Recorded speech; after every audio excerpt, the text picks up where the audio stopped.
Kenny vs. Spenny is a Canadian reality show that first aired in 2003. Starring the unlikely duo of Kenny Hotz and Spencer Rice, the premise, as the show's intro declares, is simple enough.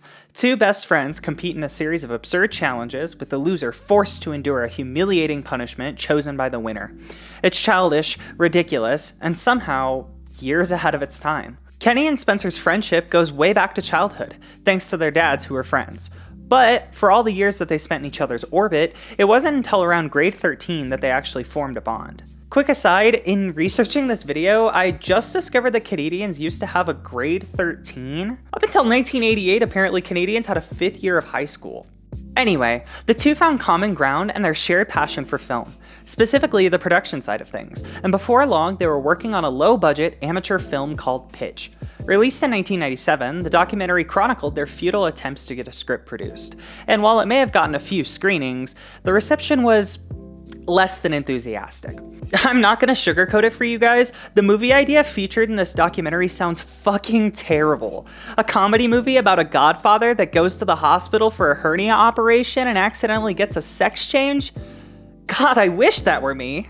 The film made its way to a couple of film festivals before ultimately fading into obscurity. Why does any of this matter? Well, one of the people who saw the film happened to be connected to a talent executive at Overbrook Entertainment, the production company founded by none other than Will Smith. She not only helped them secure a talent development deal, but offered a garage in LA they could sublet for $500 a month. That same friend even suggested that they had a chemistry better suited for television than film, and from that came the pilot for Kenny vs. Spenny, which would later be picked up by Canadian Public Broadcasting with an initial order of 26 episodes. The real draw of Kenny vs. Spenny is rooted in the polarizing dynamics between the two main characters, whose personalities couldn't be more different or more combustible. On the surface, Kenny is a loudmouthed, unapologetic provocateur. He's a racist, sexist, homophobic, and misogynistic tornado of chaos, driven almost solely by the desire to win at any cost, which usually involves cheating, scheming, and playing mind games with his best friend Spenny. His disregard for basic decency is played up for laughs, but there's a viciousness between the surface that's both hilarious and unsettling.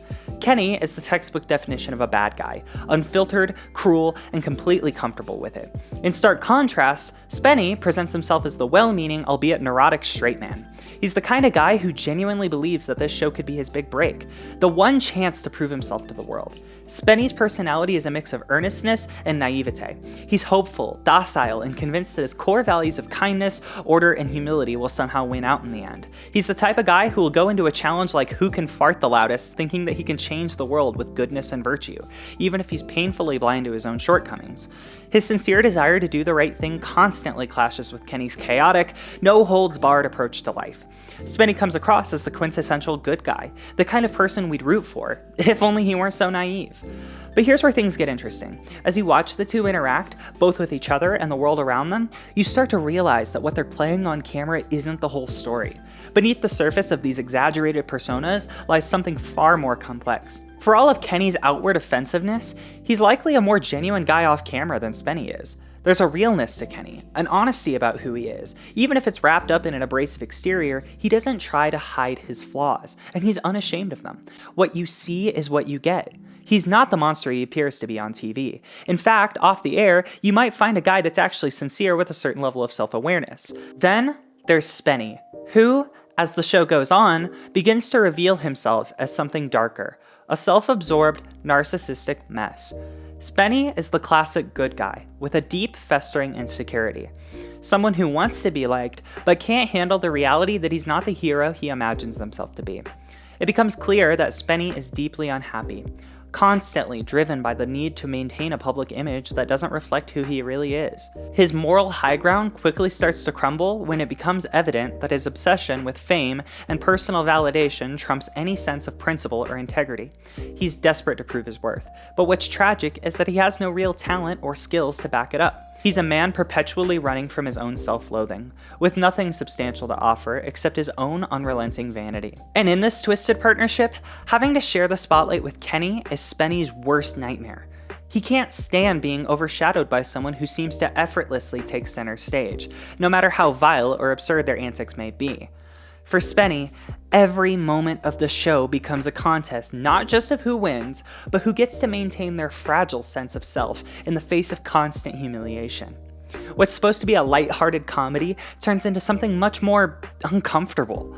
Spenny's increasingly bitter battle with his own inadequacies and desperate need for validation from both his audience and his co-star. Kenny vs. Spenny isn't just about the spectacle of one-upmanship. It's about the undercurrent of shame, ego, and insecurity that drives both men, making it impossible for either of them to truly ever win. Their rivalry is a battle of self-destruction, and in that mayhem, we get a glimpse of the unspoken truth behind their personas. One episode that truly encapsulates Spenny's arrogance and self-absorption is Who Can Sell More Bibles. In this episode, Kenny once again resorts to his signature tactic of manipulation and deceit to sabotage Spenny, as opposed to actually just doing the challenge. This time, he hires actors to pose as Hollywood studio representatives, claiming that they're interested in Spenny's script for a kids movie and need to fly him out to Los Angeles immediately to meet with them. Of course, Spenny, ever the optimist and notoriously naive, believes the elaborate ruse hook, line, and sinker. He hastily boards a plane, thinking that he's about to embark on the opportunity of a lifetime, only to discover that upon arriving at LAX, nobody is there to pick him up. As the truth unravels, he's left stranded in a city where his supposed big break never existed. What makes this episode so compelling is not just the fact that Spenny falls for the scheme, but his immediate reaction upon being led to believe that his dreams are about to come true. As soon as he hears the fake news, his self-righteousness swells to almost an unbearable degree. He instantly becomes convinced that he's been vindicated, that his genius has finally been recognized, and that this offer is proof of his supposed superiority. It's made glaringly obvious, almost to the point of being painfully clear, that Spenny holds himself in such high regard that he's unable to see the value in anyone else. The idea that he's receiving validation for his pursuits only serves to further cement his belief in his own exceptionalism, without the slightest acknowledgement of the effort, support, or sacrifices of others. This behavior, though, isn't limited to just one episode. Over the years, various behind-the-scenes interviews and commentaries from Kenny have given us a deeper insight into the nature of Spenny's character and their complicated relationship. It becomes abundantly clear that Kenny, for all of Spenny's self-serving arrogance, was the one who played a pivotal role in shaping Spenny's career and passion for filmmaking. Kenny has gone on the record multiple times saying that he's included Spenny in his own personal projects, not out of obligation, but because he genuinely cared about him and wanted to support him. Yet at every turn, Spenny would constantly disregard Kenny, treating him with a level of indifference and disrespect that seems to stem from an inflated sense of entitlement. In one particularly revealing commentary, Kenny even shares that in a completely unrelated story to the show, that Spenny married his first wife purely for financial reasons, abandoning Kenny in the process. According to Kenny, during this period, Spenny completely shut him out, casting him aside in favor of pursuing his own interests, leaving their friendship in ruins. What's particularly intriguing about this is how Kenny sorta jokingly claims that Kenny vs. Spenny was just his opportunity to get payback for how horribly Spenny had treated him in the past. This, in many ways, illustrates just how deeply Kenny's frustrations with Spenny run, both professionally and personally, and how their relationship, at least from Kenny's perspective, had long been defined by one-sided bitterness and betrayal. One moment that stands out in illustrating Spenny's growing paranoia is the episode Who Can Kiss More Girls? In this episode, Spenny's insecurity and suspicion reach a peak when he meets a girl who actually seems to like him and wants to spend time with him.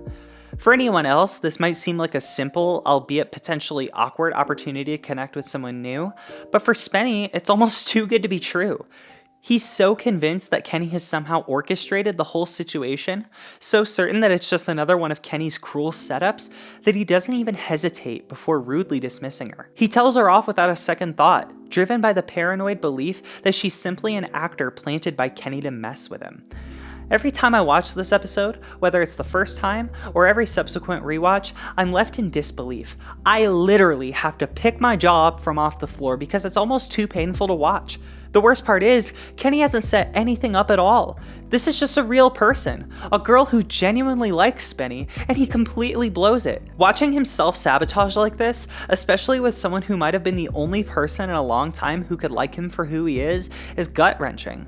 It's an absolutely perfect example of how Spenny's paranoia and deep-rooted insecurity constantly drive him to make the worst possible choices. What's truly remarkable about this moment, and what makes Kenny vs. Spenny a standout in the landscape of reality television, is how deeply uncomfortable and raw it is. Sure, other shows like Kitchen Nightmares or My 600 Pound Life might have their emotional moments or moments of drama, but they don't come close to the kind of unfiltered, raw, self-destructive behavior we see here. It's not just about orchestrating conflict for the sake of drama. It's about two people who are so deeply flawed, so deeply entrenched in their own issues, that they can't help but trip over their own feet. And that's what makes it so compelling to watch. We're not just watching an elaborate prank or a calculated stunt. We're watching a man ruin his own chances for genuine connection because his insecurities got in the way. These moments of pure, cringeworthy vulnerability are what makes Kenny vs. Spenny a standout in reality television.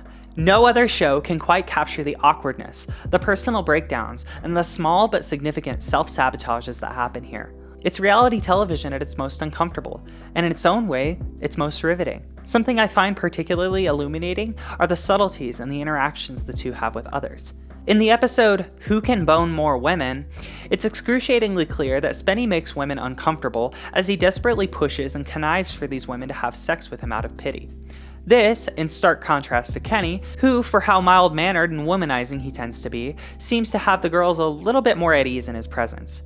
If not by much, though. I will say, as a woman, I would never want to be alone in a room with Spenny, but I'd totally let Kenny take me to dinner, and I'm not even kidding. Funny enough, this is one of the only examples I have of an episode in which Kenny doesn't just flat out cheat entirely. Depending on how you look at it, I guess.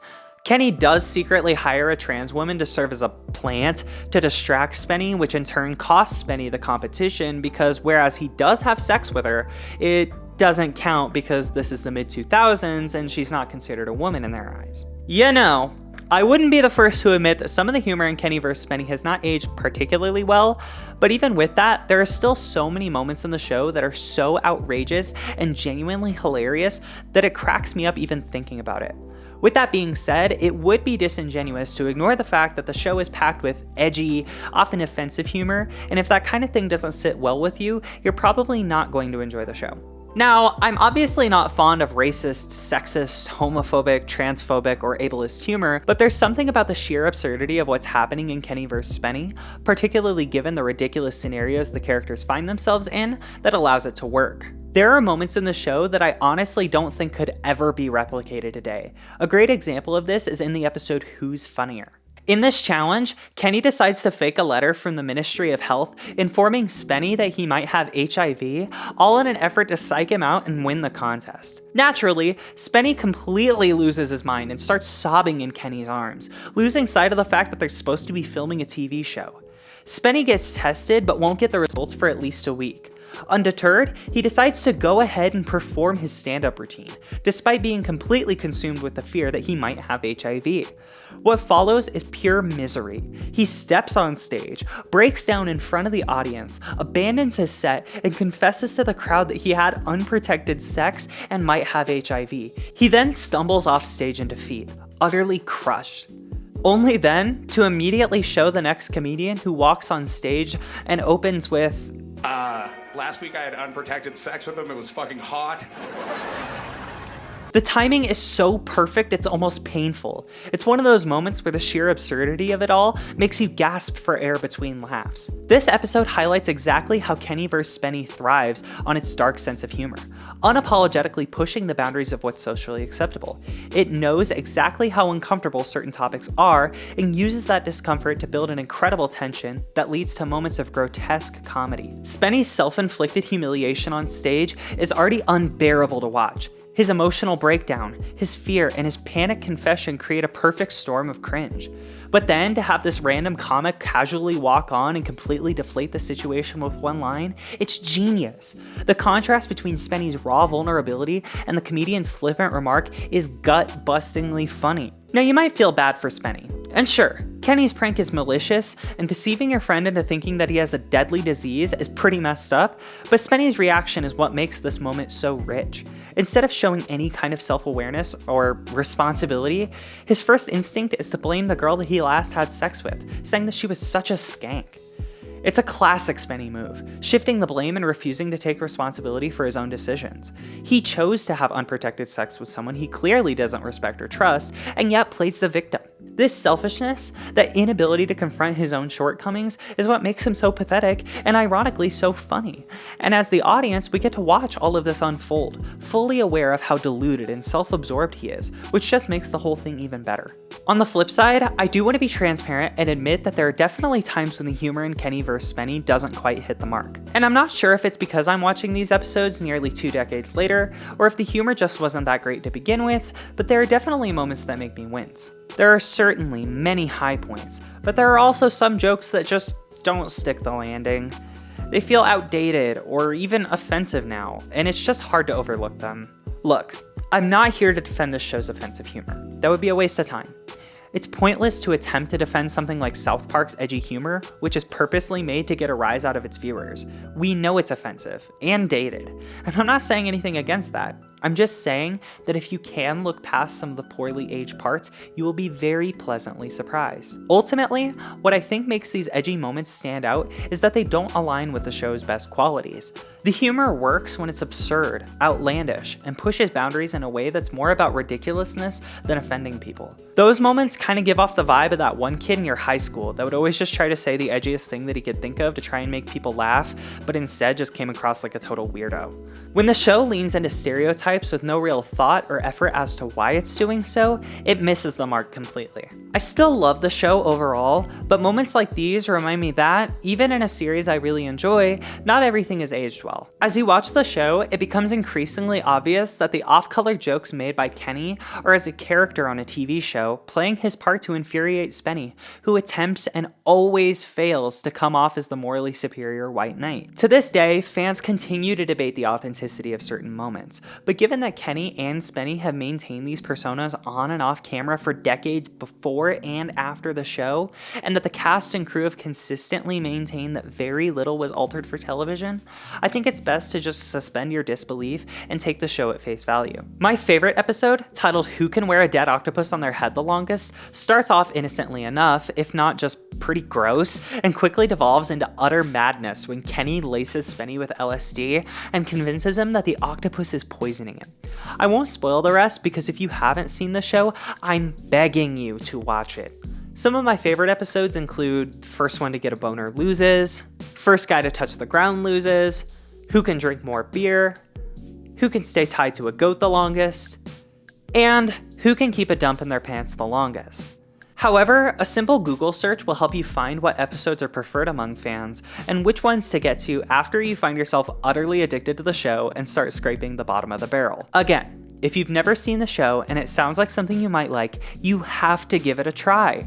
In fact, there's never really been a better time to be a fan of the show, as Kenny's been going through the painstaking trouble of not only releasing official full-quality upscales of every single episode on YouTube for free, that's right, you can watch it right now, but has even recorded studio commentaries for every single episode alongside one of the old crew members. I sincerely believe that there will never be another show like this one. Competitions that would have surely been pulled from air or sent to demonetization hell, humiliations that leave the viewer shocked that neither contestant ended up on some sort of registry, and the fact that nowadays, creators are more than willing to exclude unflattering aspects of themselves to appeal to the audience a version of themselves they think the world would like most. Something much harder to do when you're not the one holding the camera or editing the footage yourself. Of course, there could structurally be the same setup, but what ultimately makes this show so great are the combination of unique personalities on display and the sheer essence of the time it exists within. Kenny vs. Spenny was one of the few shows that captured a fleeting moment in our history, a time right before the explosion of Web 2.0, the invention of the smartphone, or even the advent of the very website you're watching this video on right now. Shows like these, like it or not, laid important groundwork in establishing the ethos of off-brand, cynical, irony-laden internet humor and should be studied as foundational works of the medium. And with that, my name is Astrid. Thank you so much for watching, and I'll see you next time.